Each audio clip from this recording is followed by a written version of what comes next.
बेचू मुखिया जिंदाबाद, बेचू मुखिया जिंदाबाद, बेचू मुखिया जिंदाबाद, बेचू मुखिया जिंदाबाद, विकासपुर के मुखिया जिंदाबाद, जिंदाबाद जिंदाबाद, बेचू मुखिया जिंदाबाद, बेचू मुखिया जिंदाबाद, जिंदाबाद जिंदाबाद। सिला, ए सिला। अच्छा मुखिया जी प्रणाम। अच्छा मुखिया जी प्रणाम। का सिला? अरे का समाचार बहू? सब ठीक ठाक बानू? समाचार समाचार तो हमके ठीके बा। आज कैसे कैसे शीला के घर याद आ गइल? अरे हम मुखिया नु हई यार, पंचायत के ध्यान रखे के हमार काम बा। काहे तारा के याद नहीं कर सकत हम? हैं? और सब सुनावो, सब ठीक ठाक बानू? फिर से खड़ा हो तनी सिला, तनी ध्यान देवे के बा। जैसे पिछला बार मुखियाई में ध्यान दिला लो, हम मुखिया बननी और सही फिर से ध्यान देवे के बटे। ध्यान काची के ध्यान? लार का ध्यान? आज तकले हई पासे होत रह गइल। बाबू का हमार 76 वर्ष के उम्र हो गइल। एगो पेंशन बनल बा। आए नाला द्वार पर निकलल बा। नाला हई घर मरई से कोठा भइल बा। सब कोई के बगल में इंदिरा आवास पास हो गइल। हई हई लौकता, हई लौकता। आप अपने चूल्हा से बढ़िया बढ़िया आदमी के पास हो जाता, हमारे पास नहीं के हो। आए जगह 40 वर्ष उम्र रहता, कोई साल बाद तो कोई पेंशन बन जाता है। बाबू के उम्र देखा 76 वर्ष। देखा ना ध्यान देवे के तू कहता रहो। तारा खातिर हम का ना कोई एकर उम्र कम बा। काची ना कोई नहीं। हां तू अब का ध्यान तू खोजता रहो। ध्यान तो देनी हमार कुछ ना बोला। पट्टीदार के दुताला हो गए। हां ठीक है कहता का। अरे सिला जौन भयल तौन भयल यार। अब पिछला वाला बात बार बार सोचब तो ना काम चली। अब के ध्यान दो यार, ध्यान दो लो, फिर से जिताओ लो हमरा के। अब तब देखो लो कैसे हम विकास के काम करतनी। का ध्यान दे मुखिया जी? क्या ध्यान दे आपके ऊपर? आपको ऊपर तो पीछे आगे पीछे घूमते घूमते हम लोग बुढ़ा गए हैं, बुढ़ाने जा रहा है। ना तो घर बनाना है, द्वार बनाना, हम लोग गैस मिला नहीं, ना नल जलाया बढ़िया से, नहीं कोई नाला कोई कुछ पास हुआ हम लोग के पास। कोई कामे नहीं, ना सिलेंडर मिला, ना कुछ ना कोई कामे नहीं किए। आपको क्या ध्यान दे? आते हैं खाली खाने को, पैसा ठगने को लिए। हाँ 20,000 दीजिए, 50,000 दीजिए, काम करवाएंगे, कुछ करवे नहीं करते, पैसा लेके घर में बैठ जा रहे हैं। आप जमीन जाकर खरीद रहे हैं। आप क्या ध्यान दे आपको ऊपर? अरे चुलबुल बात तू सही कहता रहा, ठीक बा। देखो विकास के काम है भाई। क्या विकास किए हैं? क्या किए हैं? अरे सब कुछ होई, सब कुछ होई, घबराए कोनो जरूरत नहीं है। और साल रहुआ आ रही तो मोटरसाइकिल से आ रही, आज आयल बनी स्कॉर्पियो से। हमनी के वही जे बनी से। अरे मालिक की सब रउए लोग के देन बा। पहलानी सब रउए लोग के देन बा। प्लानिंग की प्लानिंग रह गई हम लोग। एकदम बिल्कुल बनवाएम हम। सब कोई के इंदिरा आवास पास कराएम। खाली अब की बार हमरा पर ध्यान दो। आप लोग रहना जाना, आप लोग लाजना चाहिए कि हम लोग कैसे इसको द्वार पर जा रहे हैं।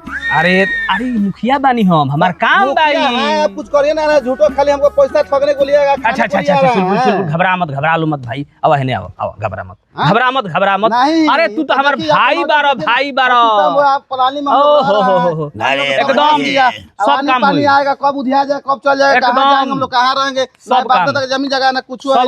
सब काम हुई। घबरा लगे जरूरत नहीं है सिला जी। हमारा घर में मिक्सर ना, सिलवटे पर मसाला पीसा। सब काम हुई। किसान जी मुखिया जी। का माने कि ऐसा ही चली? ना मुखिया जी, ऐसे थोड़ा चली। आई चुलबुल बाबू आई है। नहीं ये सब काम होना चाहिए। महाराज घबराई मत। आई बात तो ऐसा का बा, केहू नेता होके, विधायक होके, मुखिया होके, पहले बार जे जीतेला काम कहाँ करेला, विकास कहाँ करेला, पहले अपना बारे में सोचेला। भैया महाराज आपको 2 साल से जितवा रहे हैं हम। सुना ना बात, पहले 2 साल से ठीक बा हम जीतनी, लेकिन हमरो तक बा कुछ घर बनवैनी, 2 लड़की के शादी कैनी, ओकरा बाद दादा मरलन। हाँ? लड़की के शादी कोई नहीं, बगल में पट्टीदार के काट देनी। काटना वाला था हमारा का पूछा नहीं, कहाँ का पूछा नहीं रहुआ का हो? किसान जी जी मुखिया जी हमरा के अरे काट के जिम्मेवारी तारे के देले रही का अरे हम देले ना यहाँ जाम के अब कहाँ देले ही नहीं क्यों अरे भाई हजाम गड़बड़ तो होई। खोप में ध देलन कार्ड त लोग अच्छा ये बात खातिर सिला जी हम लोग से माफी मांगता नहीं झुलझुल बाबू क्या एक खातिर माफी माफी मांगता नहीं मांगता रउआ अथी करता लेकिन हर एक साल के रउआ के हर एक बार के तो इहे बा ना ना ना ना, ये बात खातिर हम माफी मांगता नहीं आ सुनी कहे के मतलब बा कि हमरो ऊपर जिम्मेवारी बाटे भाई वैसन कोनो बात नहीं के अब फिर जिताई लो बुढ़ऊ के काम कोनी दादा मरलन ओमे पूरा खर्चा बर्चा कोनी रउआ लोग आए रहिलो न देखनी लो हमनी के हैं? इनका के देखत नी पिंसी ना तक ले कोई हाली रउआ दुआरी पर गई नी सब काम होई काम एकदम कइलक हमरा सब काम होई सब काम दुआरी होई पर पहुंचत नहीं अरे अब की बार सब काम होई सब काम देखिए होई सुनी हमने हाँ। हमने पर ध्यान दे ठीक बा हमने के बाप के देने को लेके पेंशन ठीक बा हाँ हाँ हाँ एकदम सब काम हुई हाँ, सब काम ठीक हुई बात। घबराने की जरूरत नहीं है एकदम तो अब दिखाई है गाड़ी लेनी गाड़ी किननी और सब आबी झाबी बहुत काम बा पंचायत में भी बहुत सारा काम कोनी वैसन का थोड़े बा हाँ ई बात बा कि रउआ लोग के काम ना भयल अब काम होई अब की दान ध्यान दिलो हमरा ऊपर अब की जिताई लो आ कोनो प्रकार के दिक्कत ना होई एकदम सब काम होई अरे किसान जी जी जा लिया जा छोटका की बड़का बुबा कहीं का चक लियो का करे रहुआ एकदम बिल्कुल सब काम करम अब किरदान हमरा के खाली एक बार मौका दी लो सब काम करम हम लिख के दी कागज पर कागज पर लिख के दी हाँ, कागज पर लिखो।